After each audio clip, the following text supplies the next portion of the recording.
Defilement is sexual penetration with a minor. Mark it very clearly. Section 8 defines the offense of defilement, which is penetration. 1. For a child aged 11 years and below, 11 years and below, he will be jailed for life. For a child aged between 12 years and 15 years, he will be imprisoned for a period not less than 20 years. For a child aged between 16 to 18, he will be imprisoned for a period not less than 15 years.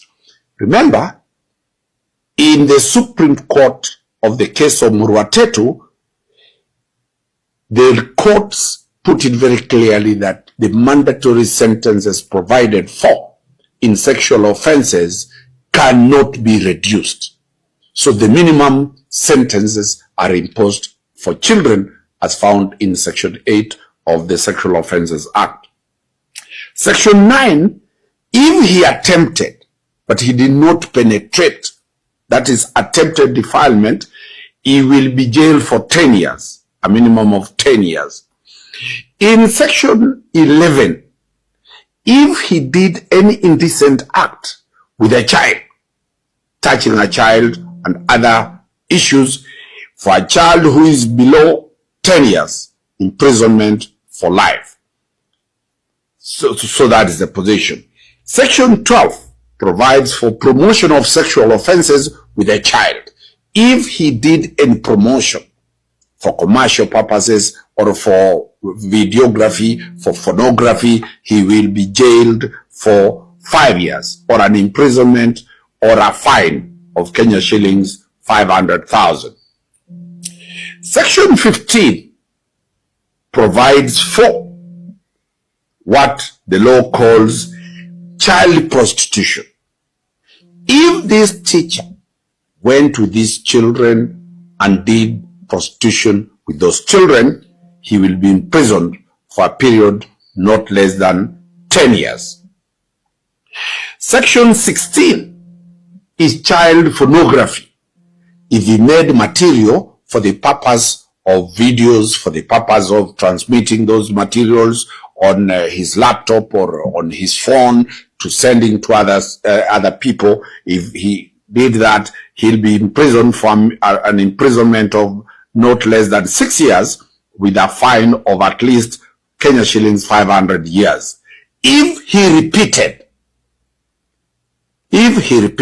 he'll get an imprisonment of 7 years without an option of a fine. That is Section 16.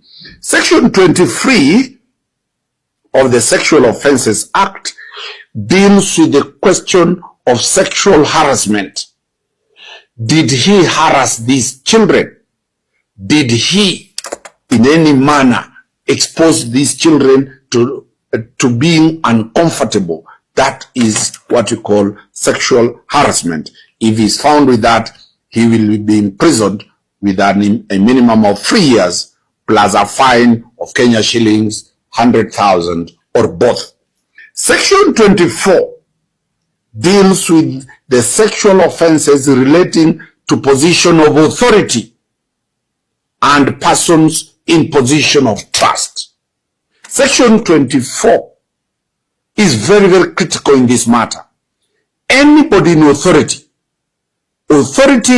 over a child, authority over a woman, authority over a boy child. A teacher has authority over the students. A magistrate has authority over the litigants. A police officer has authority over the inmates that he has been arrested. A priest, a religious leader has authority over the people he is administering, the congregation. Therefore, if he had authority as this teacher, who was given the authority by the Teacher Service Commission over his children, and he made sexual advances by virtue of his authority, then that person, the teacher, will be jailed for a minimum of not less than 10 years. In Section 26, it deals with the question, in the sexual engagement, did he ever transmit a sexually transmitted disease, whether it's HIV, whether it is gonorrhea, whether it's syphilis. If he did, and any of these children is found to have contracted that disease, then he'll be jailed for a minimum of 15 years or a life imprisonment. Section 27, which is the last section, is administering a substance with intent, what Kenyans know nowadays, which is called kuwekewa mchele.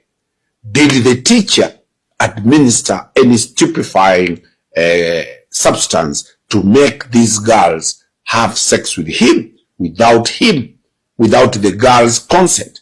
If he stupefied them, or kama aliwekea mchele, the minimum is 10 years imprisonment.